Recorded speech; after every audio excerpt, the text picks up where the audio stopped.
Welcome to the Rant Live. Welcome to the Rant, ladies and gentlemen. Or at least there's one of you, 2, 3, 5. Whoa, it's amazing how quickly it grows. Grows and grows. It's kind of like the grass. Growers, not showers. We are the grass at Wrigley Field. So how are you doing, Evan? I'm good. It's Friday Eve, which means it's almost the weekend. It's just a bunch of crap. And it's weird. It's been a weird week too, because not only are the Cubs not playing very well, but having a Tuesday and a Thursday, or a Monday and a Thursday off, right, with a 2-game series in between. Like late in the season, you shouldn't be having these. I guess some teams, if they were actually competing, the days off might be good. But it's like you remember that, right? Although I don't mind it at all. Right? I think I brought this up. Like, editorially speaking, it's kind of great actually, because there's not a whole lot going on with this team right now. So it's not as if there's a bunch of topics to cover. No, there's not. So you can create stuff. There are people who do that. And I mean, things up. It's out there. There's no series preview. There's no recap. There's no lineup. So there's really there's no built-in. We've got Michael Cantor is laid up in bed because he got his COVID booster because he's at risk and he feels like crap. And so he hasn't been able to do the rundown. So we've had very little. And again, it's not as if there's a whole lot of content out there to create. And so at times I like it because I'm like, I watch the team out of kind of necessity now. Like, I watch the games and whatever I watched the last couple, or the last part of last night after we got home from baseball practice. But it's like normally September Cubs Cards weekend series, last home series, it'd be great. And now it's like shit, the Cardinals are the hottest team in baseball and the Cubs are playing like crap again. Like, this is what is happening. And so I just feel like kind of doom and gloom surrounding it. But again, it is the weekend. My son probably has something in the neighborhood of 4 to 5 games coming up. So at least 4, maybe more, depending on whether they win or not. And so my weekend's going to be filled up with youth baseball anyway. And I think that's kind of where my focus is. So that's a very, very long answer. You, on the other hand, have been the world traveler lately, and so I'm just wondering how jet lagged you are from like a 9-hour time difference or whatever it is. Yeah, it's like I flew back yesterday, so I was in London yesterday, and I flew back, and it's like the longest day ever, because you start. I left my hotel at 6:45 in the morning, in London, which is 10 o'clock at night here in Arizona. And then you don't end up getting home until like around 5. And you got to wear that mask the whole time. It's like from the time I get in my Uber, you're in the airport, you're on an airplane, you're in the airport, it's like, you can take it off here and there.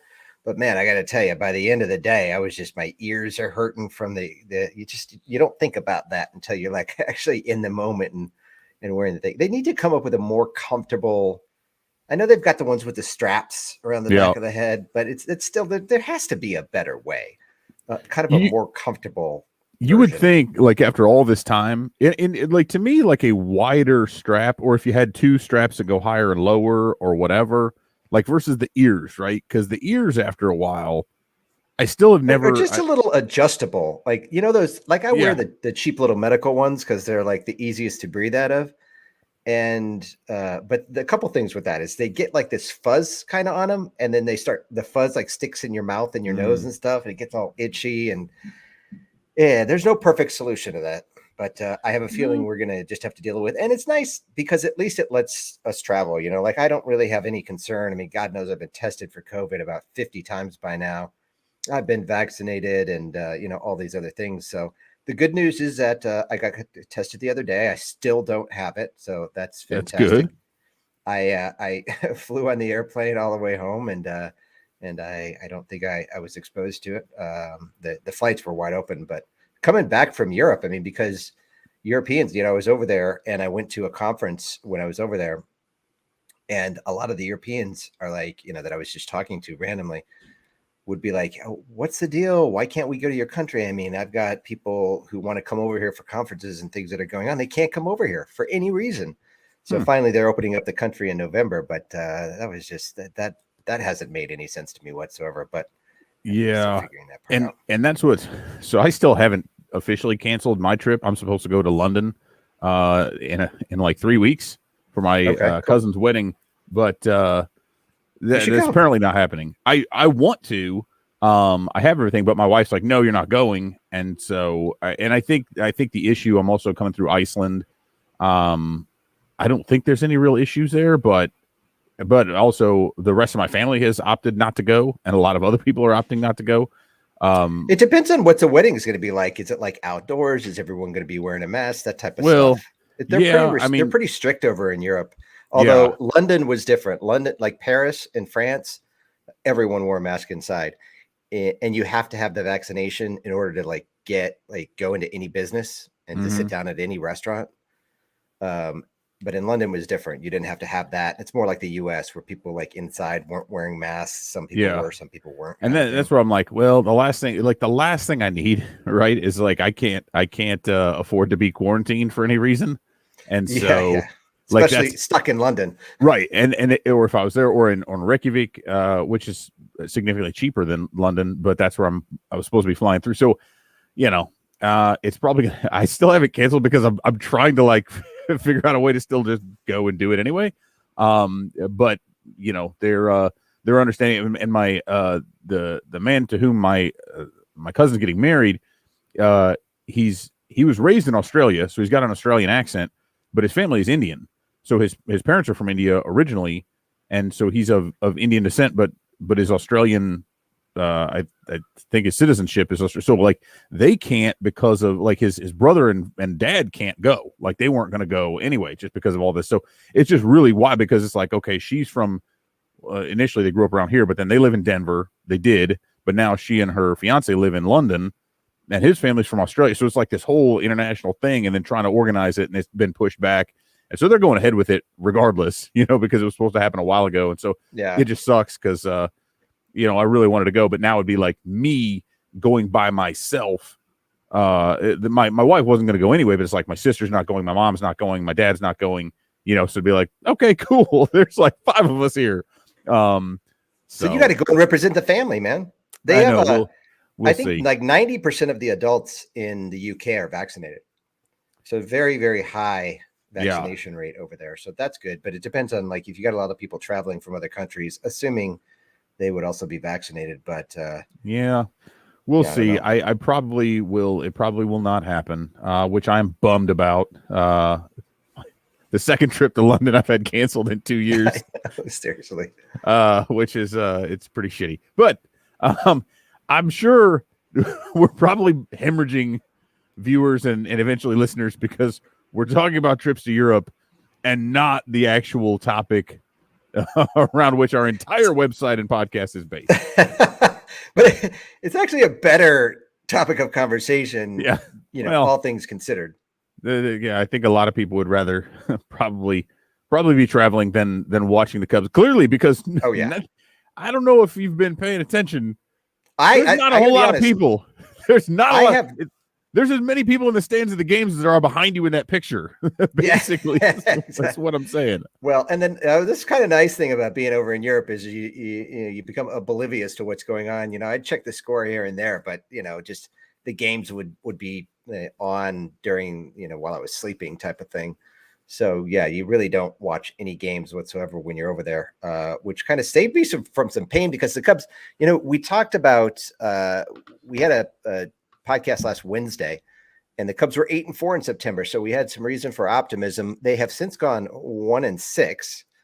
So now they're 9-10 in September, kind of circling back around and making sure they don't have a good month. Although they're still, I don't know. I haven't looked to see where they are in the standings, but seventh. Okay. Yeah. Seventh pick. That is, they were 2 games ahead behind. However you want to look at it. Minnesota was the 7th pick. The Cubs were 8th. And then by virtue of losing both games to them and then losing, did the Cubs, did they split Minnesota or the Cubs win both of those in Minnesota? Either way, whatever the tiebreaker is, The Cubs are in 7th, or else they're tied. They have the exact same record, but right now the Tankathon website has the Cubs in the 7th pick. So, so there's that. But the Twins looked like a much better team. I mean, they had Joe Ryan, the guy who's now made 4 MLB starts, 2 against the Cubs, 2 against Cleveland. So it's kind of funny the way that all shakes out for him.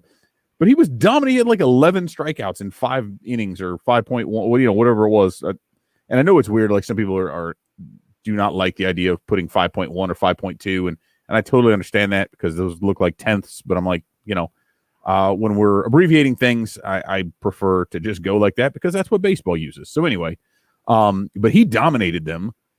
Kyle Hendricks again gives up a couple of homers. He has now given up 31 homers in 31 starts. Wow, that's crazy. And it's actually remarkable. I'm not even sure you could do that if you tried. No, and I mean it's and obviously there are like the game against the Braves where he gave up whatever it was 4 in the first inning, and there's fits and spurts. And he said, but remember, so what was this? It's the start of August. He had 14 wins. He was like 14-4 or something like that. Led the majors. 14-5, I think. Led the majors in wins. Strangely. Which, again, and I know pitcher wins are a little bit of a weird thing. So I'm not trying to say he was awesome because he led, but the fact that he had 14 wins and led the majors for the Cubs is still it's very odd for as few wins as they had, right? For him to have, and since then he has gone 0-2 in 6 starts, right? And there are 4 no decisions in there. One of those no decisions was the one he had a really, really good game. But I mean, we're talking about he got no decisions in games where he gave up 4, 6, and 7 runs, which is actually pretty impressive when you think about it. To be able, and actually, he got a no decision last night too, didn't he? Because they rallied back. I think I didn't even see what I'm not sure what it was there. I'll pull it up and check it out. Damn it, let's find out. I'm gonna look it up too. Yeah, but they got a freaking doubleheader tomorrow. I forgot all about that. That it's the good old 7-inning doubleheaders. No, he did get the loss. So now he's 14-7. So he's 0-2 in his last 6 starts. So he's now 14-7. So he was, 14-5. He's just, but honestly, he hasn't looked good. Been awful. Yeah, I mean, his ERA is 4.81, and he's earned every bit of it. What's his FIP? What's his FIP? His FIP is 4.98. Yeah, so his ERA. He's actually gotten good luck, right? He's not pitched it right. Not much. But he absolutely deserves a 4.81. Sometimes you see guys who like their ERA, you're like, no, he's pitched way better. Hendricks really hasn't. I mean, he's like a 5 ERA pitcher just about, and by deservedly so, I guess is what I'm saying. Like he just had an off season, and outside of a little bit, it looked like he was getting back into it for what, hence the 14 wins, right? You don't just luck into those entirely. But boy, down the stretch, this last month or so, it doesn't feel good. Well, honestly, it hasn't felt good all season, but it's just, there's a lot of reason to be concerned about Kyle Hendricks. It's like, I think going into the season, they were trying to position him as being the ace of the staff. He's definitely not an ace. He's hardly a 5 at this point. I mean, if you put him on any other staff, right, the way he's pitching right now, historically, and I don't want to take anything away from historically, he's been a very, very good pitcher, right? Definitely. So I don't want to take, and so a lot of people, don't apply context properly, but this year, and when people talk about, well, maybe they trade him because he's on a team-friendly deal, but who's what kind of again happen? That'd be the lowest possible point. If you were going to have traded him, it should have happened already. It should have happened last offseason, because at this point, that value simply is now. Or at the middle of the the trade deadline before he really started going downhill, but. And it's entirely possible, right? Because he's never been someone who relies on velocity. So it is entirely possible that there's something going on there that he can fix mechanically and things improve dramatically from this year to next, because you don't generally see that same fall off. But it's what's troubling is that it's all location related, and the fact that that's happening so deep into his career, that's I think what's and really across the season. he's not young. Yeah. And I mean, it's not been, it's not an aberration. Like he's giving up home runs really frequently. I mean, every time I write up, a lineup, it's like, hey, the home run ball keeps stinging him, and I mean, hitters are on him, and when he makes mistakes, he does not have the velocity that he can kind of make up for that, right? If you're not throwing 97, you're not even throwing 87 sometimes, and you don't locate well, and that is something that was a concern heading into the season, not just with Hendricks, but with the staff as a whole. And okay, did the Cubs find a market inefficiency and they get a bunch of guys who can locate really well, and even though they don't throw that hard, can get away with it? Or is this going to come back to bite them in the ass? And it's not as binary as that, right? It's not like, oh, they throw slow, so they suck. There are a lot of things that went into the Cubs rotation not being very good, but on the whole, this season they have one of the worst rotations in baseball. It is not good. It wasn't good before. Jake Arrieta had a lot to do with that. And he's gone. But I mean, Zach Davies has had a career worst year across pretty much every metric. Jake Arrieta's Major League Baseball career is done? It should be. I mean, he should just retire. He was the worst pitcher in all of baseball this year, wasn't he? He was awful. I mean, I'm sure there are. He just got cut by San Diego, didn't he? Yeah. Which, I mean, how did anybody not see that coming? You know what I mean? Like, I can't believe they picked him up. Well, I mean, the surprise. Yeah. The surprise was that they even picked him up at all. Right. So it's like, this was less surprising than that, of course. Kept having these injuries crop up. Like, if I'm him, look, he's made enough money. Injuries. To retire and just go away. And like, the ship has sailed on being it right. The idea of coming back. It's becoming embarrassing. Like, right. This well, was it a did. Completely embarrassing season for him. It was at the end of his Cubs Phillies career was awful. Yeah, well, that was bad. And now at first, the first few starts with the Cubs, it looked like, and the the motivation had been like, hey, I'm healthy, I still got gas in the tank. You look at like, okay, you're coming back to Chicago, put things together, maybe rebuild the possibility for one more deal at the end, or you could ride off into the sunset. But the problem is, it's how long when a poker player or any other gambler will, like, once you go on tilt, right? There's two choices, and the gambler's like, well, hey, I've been losing so long, surely this next hand, right? I'll get it. But the only way to fix it, when you're on tilt, you got to walk away from the table, man. Get out of there. And now the difference is there a team, or in this case, is there a casino still willing to extend a line of credit to the guy who has gone bust at all these other places? And he's not riding off into the sunset. He's literally fallen off the horse. His foot is stuck in the saddle, and he's being dragged into the sunset, basically, which is just sad. Yeah, and the question is, the question to it is his ego, which is famously inflated, as much so as his ERA, 3-letter words beginning with E, and does that prevent him from making the wise choice and just, as you would say, hanging up his spurs? To continue the analogy, or is he going to go out there and try to find a minor league deal to catch on somewhere else? I'd say it's 50-50 either way. He should just retire. He's made his money, he's good. Why embarrass yourself further? But does he say, well, this sucks, this wasn't me, there's something wrong, I'm going to get healthy again, I can fix it, blah blah blah? Yeah. There's this, like, but here's the thing. There is the potential there, and this is something that Brendan Miller from our site wrote about. Other people have noticed this, like the Cubs, and not that it's really worked for Hendricks this year, but the Cubs did a lot with throwing sinkers higher in the zone. Arrieta basically refused that. Like, not basically, he did. He said, I think there's still a place to throw low. I think this, and clearly that didn't work.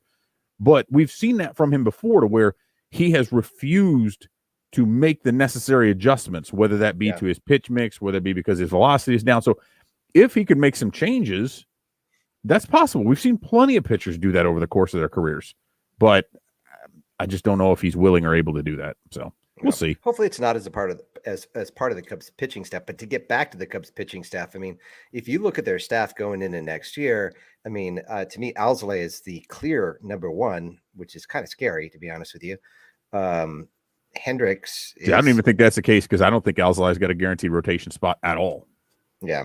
Well, exactly.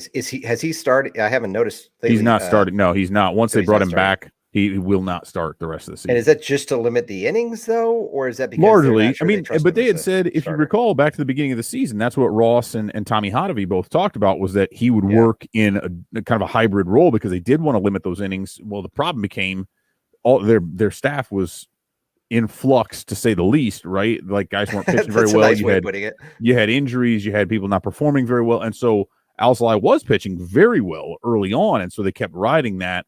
And then we saw, that injured. It was clear even before then too that he had started to kind of tire, and that that was to be expected for a guy who had never gone very deep into a season, had never made that many starts before. I mean, he made 21 starts this season, and so he's a guy who I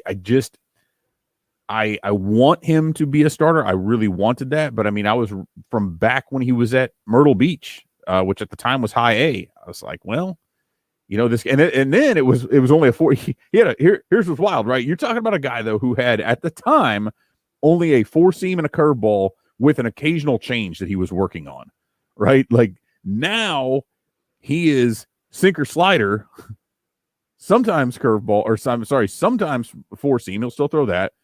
The curveball has almost been forgotten about, and the changeup he'll still throw a little bit. So, really, and I know people, he's 27 or whatever, he's 26, he's been whatever, but I mean, we're talking about a guy who predominantly throws like 60% of his pitches, 70% some days, are pitches that he's only incorporated over the last year.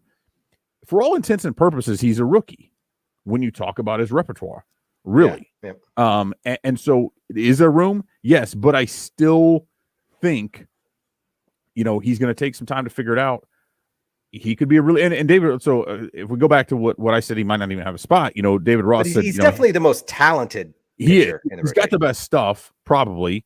But Hendricks is the only one who I think, and Ross said I'd write him in pen. He's like, Mills has made a good case, but between Keegan Thompson and Justin Steele and Alzolay, he said you're probably looking at one spot in the rotation for those 3.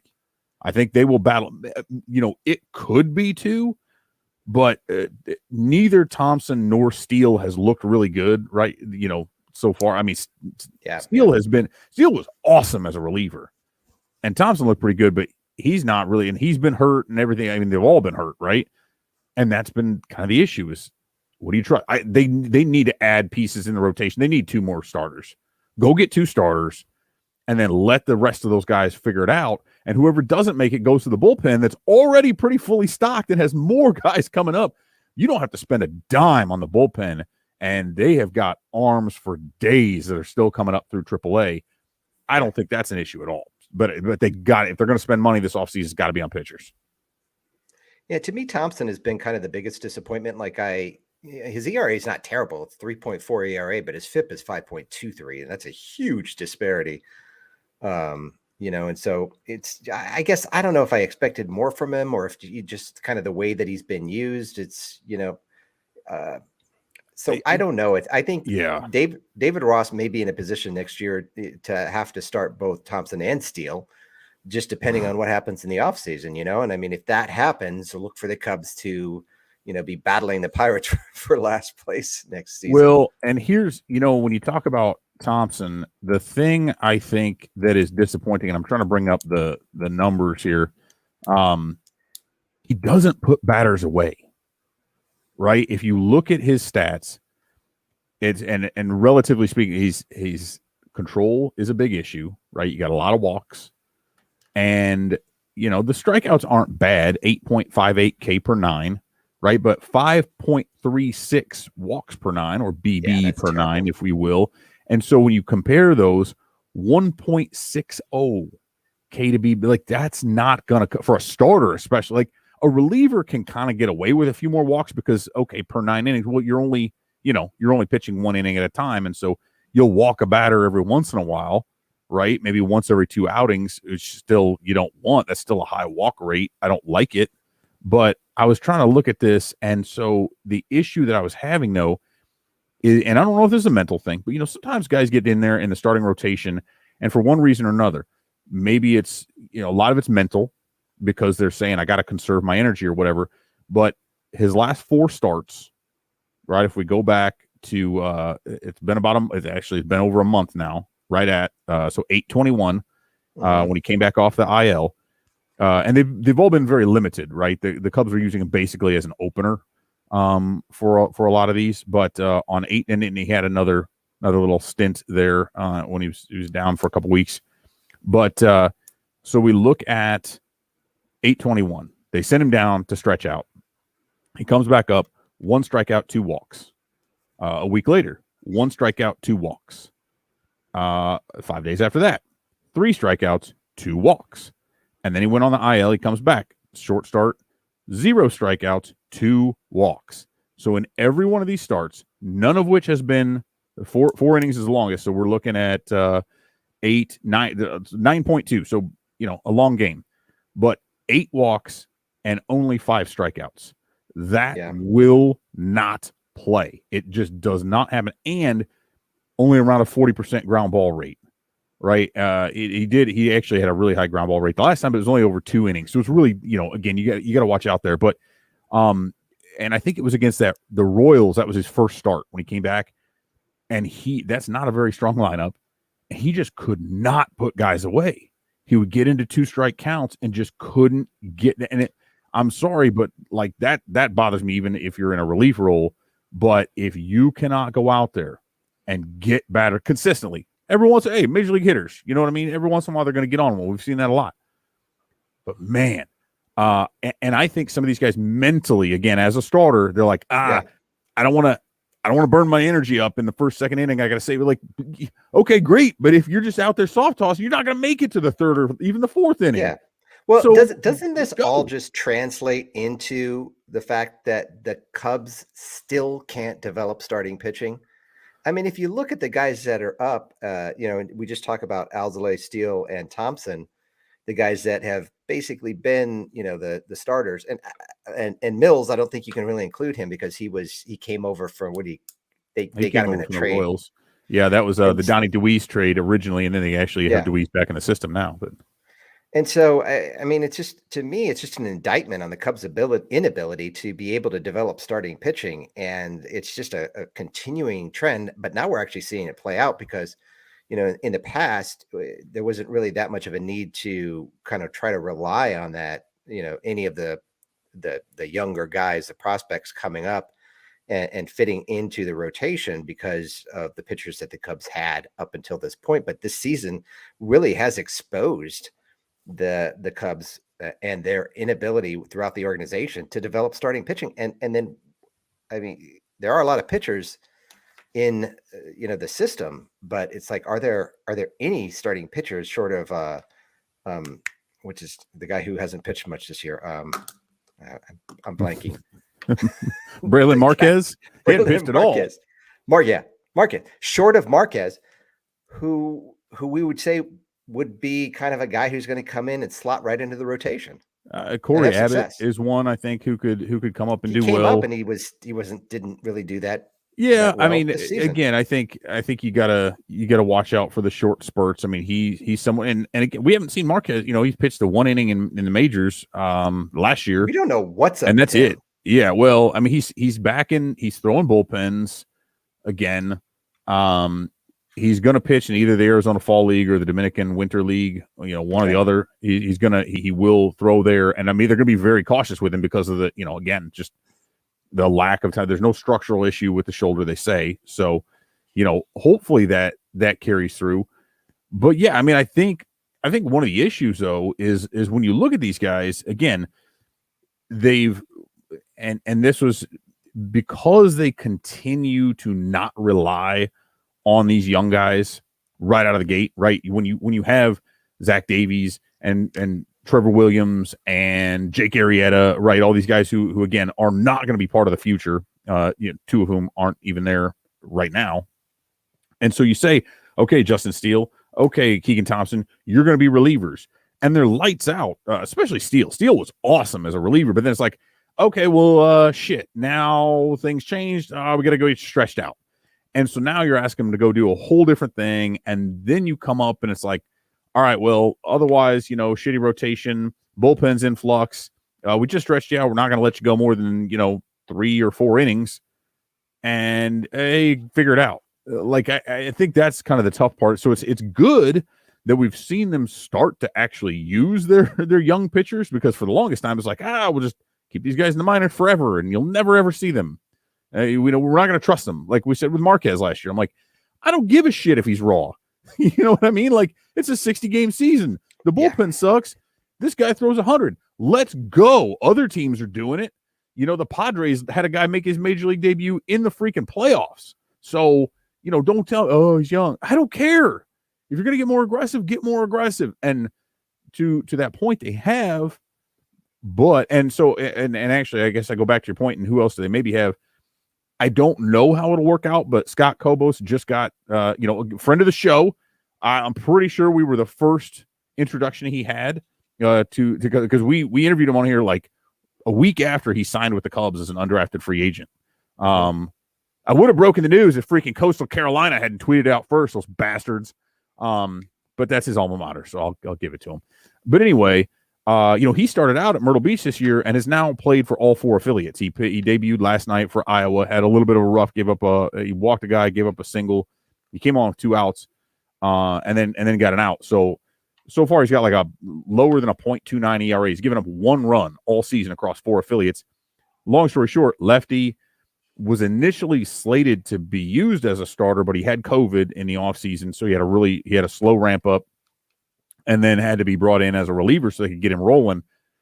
I don't know if they, want to plan to use him as a starter, but you are talking about a guy who made it all the way up to AAA, and has very little mileage on his arm because he only got converted to the mound during college, over his last couple years of college. And so, a lot of room to grow, but really good stuff with a mid-90s fastball and really nice breaking stuff. So that's one of those possibilities, and that's a guy who's already, again, right next door. So, but they can make it work. To me, you don't look down in their system and say, hey, there's 5 guys with like super high, potential number 1 guys.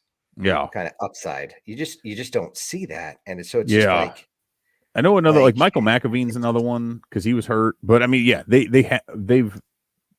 got to, like, everybody they have who you could look at and be like, dude, this guy could really be a good start. Like, they've all been hurt this year. So we haven't seen, and they didn't play last year. So we haven't seen any of them in 2 years. And that is troublesome. But that's where I think they need to go get, like, I don't care if Max Scherzer's 37'. Or Kevin he's still Dawson. Better than any pitcher on the Cubs staff. He's better than anybody on the Dodgers staff. The dude is awesome. So I don't care. But he's also not going to get a 10-year contract. You know what I mean? Or a Kevin Gossman. Or go out and get some guys. I'm not talking. You don't need to sign some dude to an 8-year contract, right? Like go throw $30 million a year for 3 years to somebody. Don't care, because they've got the money to do it. They've got the the budget to do it, and still, as I said, they can spend $100 million this winter and still pay less for their payroll than what they are this year. So they should be fine.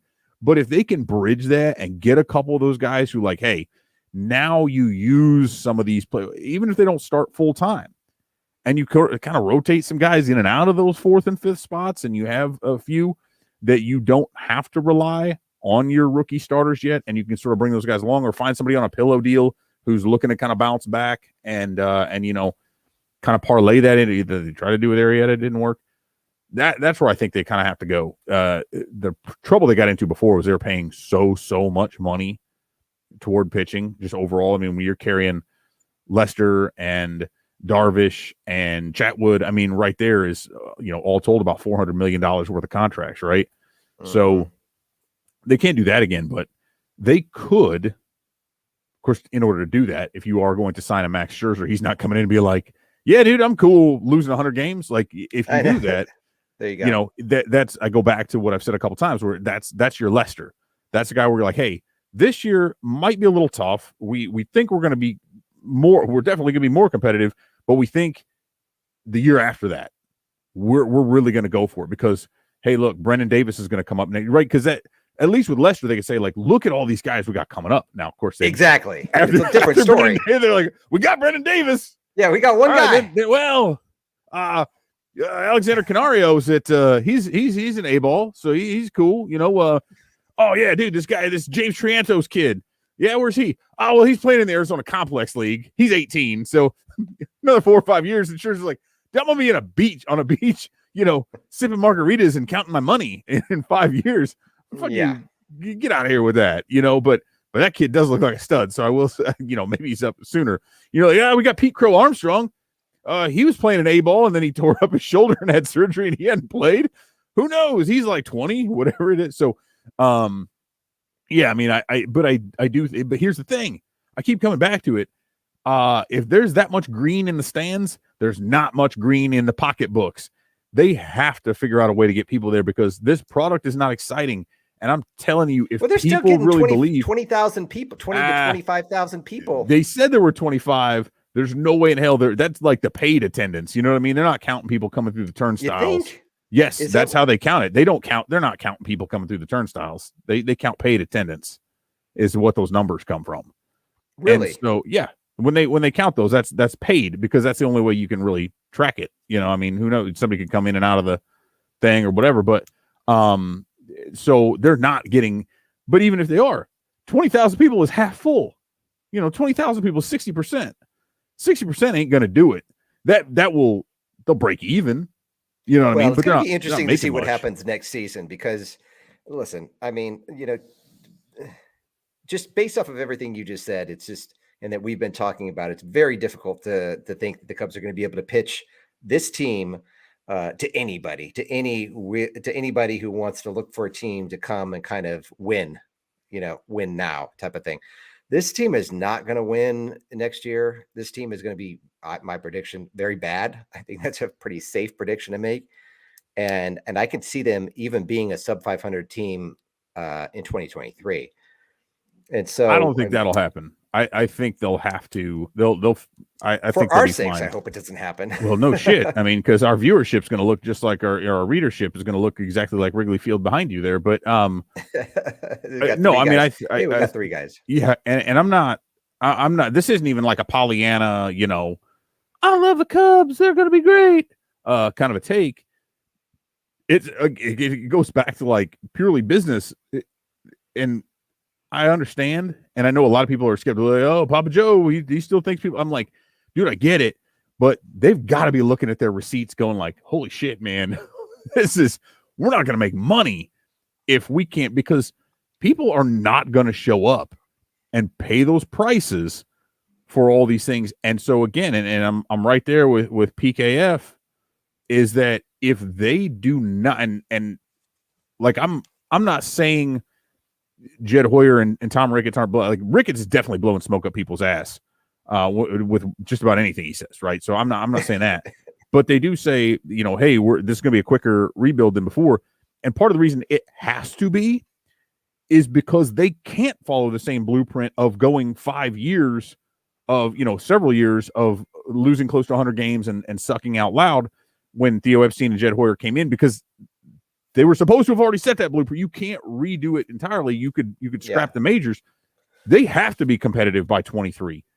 Let's not forget that when Theo came in, his whole motto was that he wanted to build a team and an organization that would be competing for the World Series every year. Well, that would be competing. That would be in the playoffs and competing for maybe a chance to go there, right? Yeah, with a chance. And they haven't, and that was a failure, right? Massive but failure. Now you're talking about they're pretty awful now, and they might be not great next year, but they can't afford to not be good in 23. They simply can't. I'm with you. I just I see a lot more paths to them being below 500, and I'm not saying as bad as they are this year than I do seeing them be to that will get them above 500. That's all I'm saying is there it just appears that right now, and they're not going to sign I'd be very surprised if they're going to sign anybody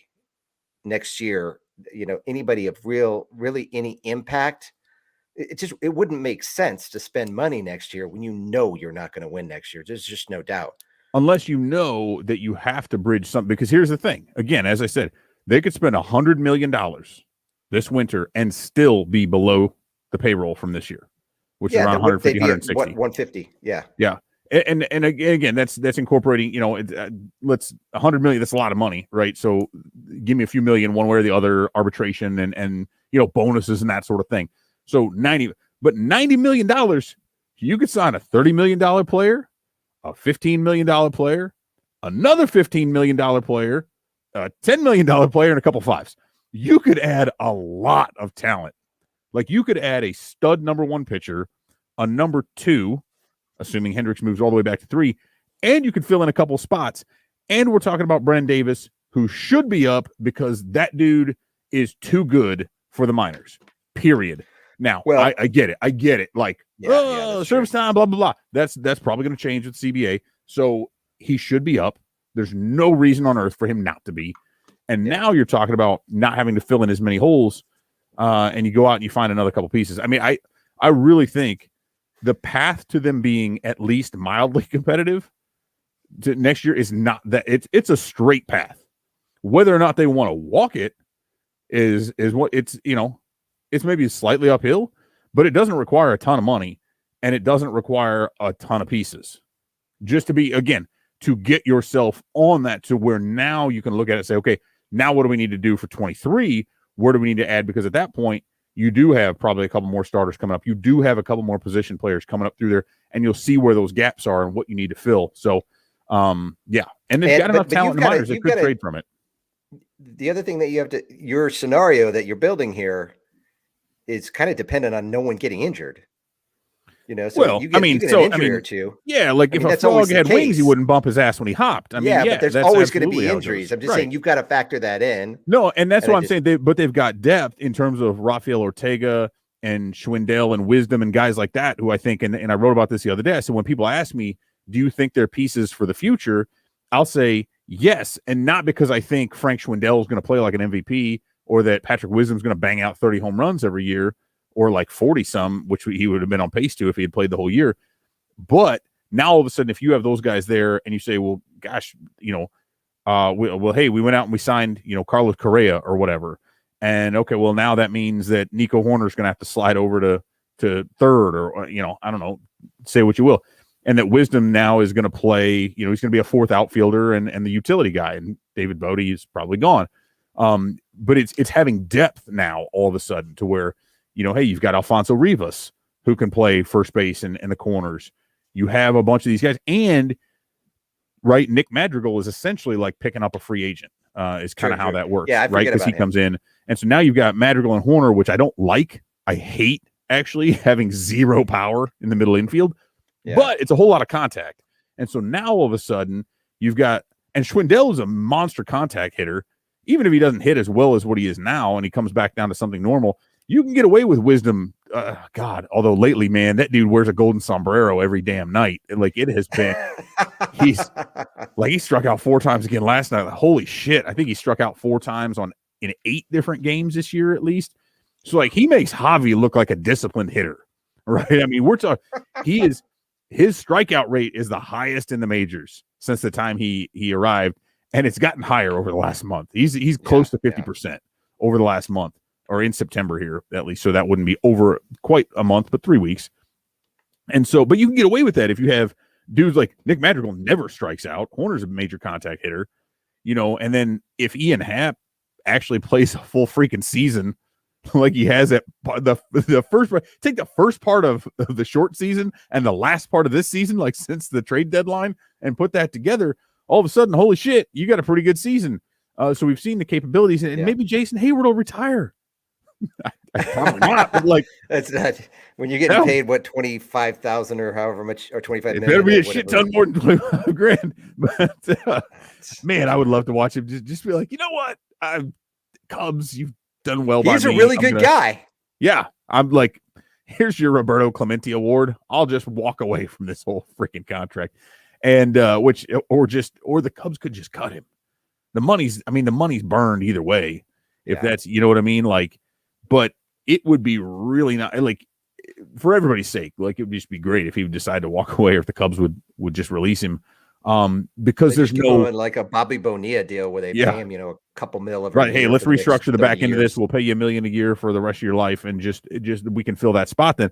But I truly, again, though, the depth will actually be there if they go out. And again, you can't go and do your major signing being Daniel Descalso or Steven Souza Jr. or John Jay, which those have been their biggest signings since Hayward.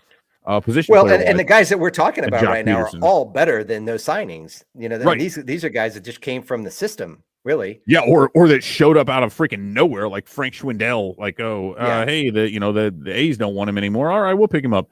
And so you can, without coming anywhere close, around $150 million payroll, they could assemble a very legitimate team. There's no, it's every freaking year I say there's no way Milwaukee can keep doing what they're doing.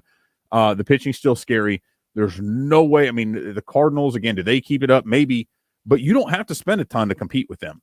The Reds are going to get appreciably worse. Like, how about this? We didn't even mention. How about Nicholas Castellanos, or just Nick, because he prefers Nick? You take him away from the Reds and bring him back to the Cubs. Bam!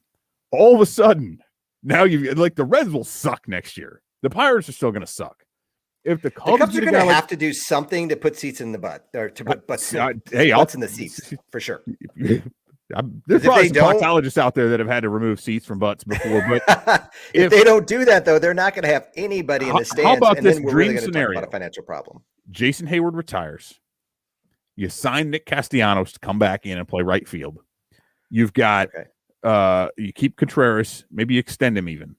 Schwindel, Madrigal, nice. Horner, Wisdom.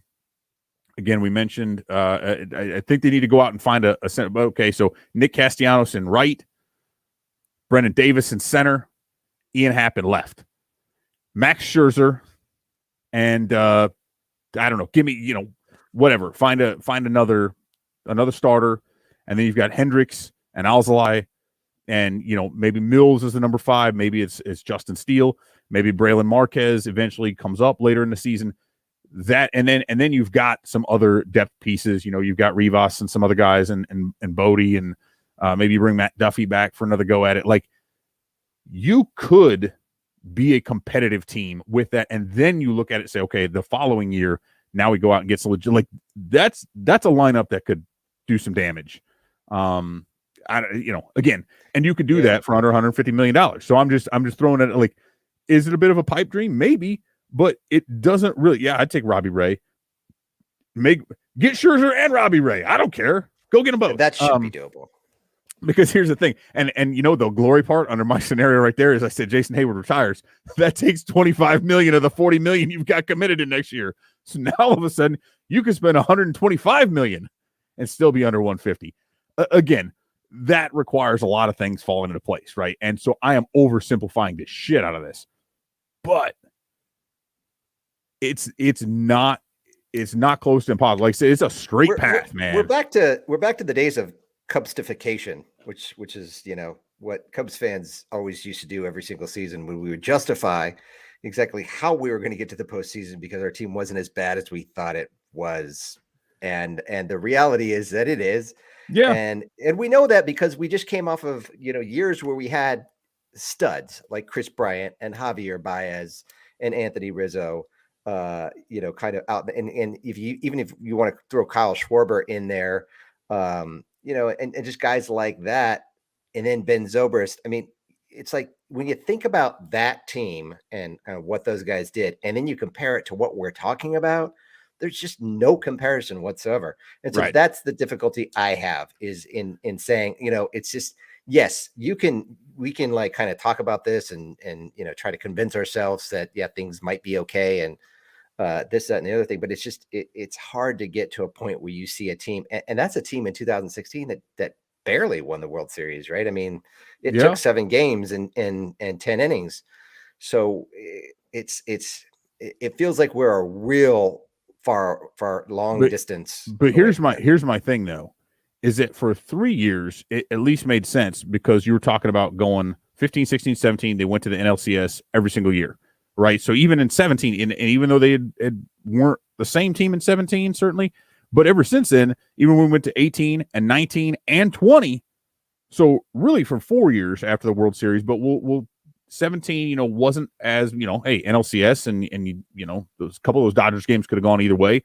But certainly 18, 19, 20, the issue there was everybody was crossing their fingers saying, hey, we know something was wrong last year, but the core is still at it. The core is still going to, we think they'll come around. We think we'll change the issues we have with the core. But if they had top of the line pitching, yeah, but their pitching didn't show up in those years. Right. But they didn't meaningfully address, then they did spend money on pitching, but they never meaningfully addressed the lack of depth in that roster and the issues with the roster, which was that there was no contact in many cases, or very little, and not where it needed to be. And they knew there were issues. Theo Epstein said, was it 18? Our offense broke somewhere along the lines, and they did absolutely jack shit to fix it over the next 3 years.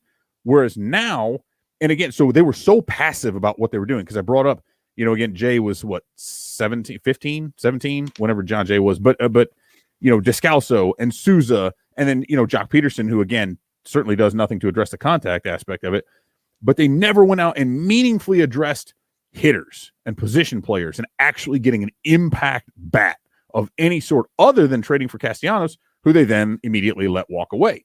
And so if you go out and say, shit, we made the same mistake 7 freaking years in a row and never did anything to reshape the way outside of Zobrist, right? Zobrist was kind of that guy. And then once he walked away, so it wasn't 7 years, but once he was gone, and even that last year certainly was ill-fated, they can go in there and get the right players. They can proactively make the right decisions to shape this roster. Whereas before they said, well, this is the roster we've got. This is our core. We know it has flaws. We just are going to hope that these guys change these flaws on their own. We're going to hope that some magic, contact fairy is going to come down and make them all different hitters. Fairy.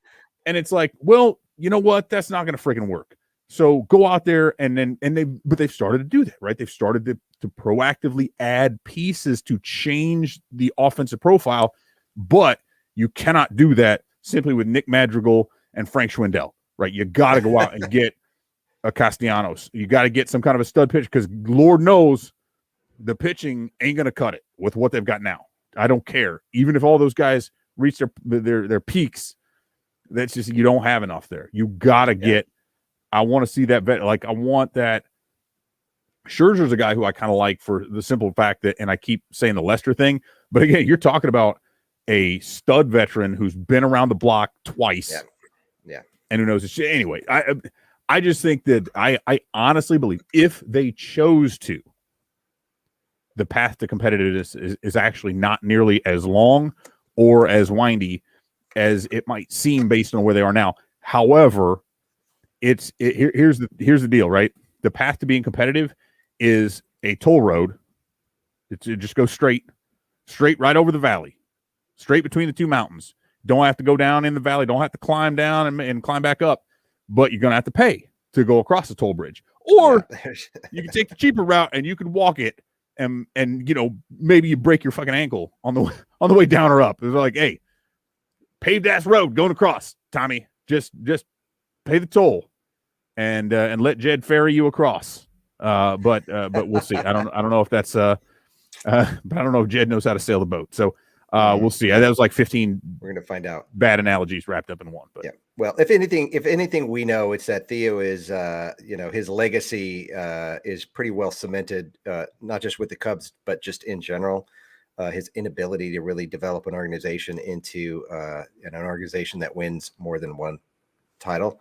He can definitely get there, but he was never, and I think he's pretty much accepted that, because it seems like he's not going to go back into leading a team. Well, he should just go back somewhere, try to win one again, and then just get the fuck out. But he's good at winning the one, but maybe he'll come back to the Cubs. Like he got 2 in Boston.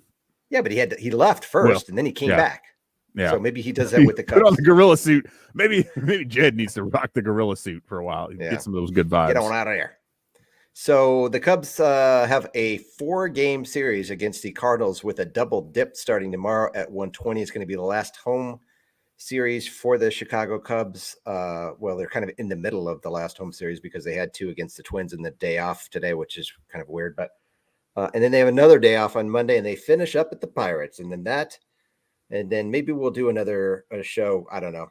Maybe we'll do like a season wrap on next Friday or something like that. Just although I doubt it's going to be much different than this show.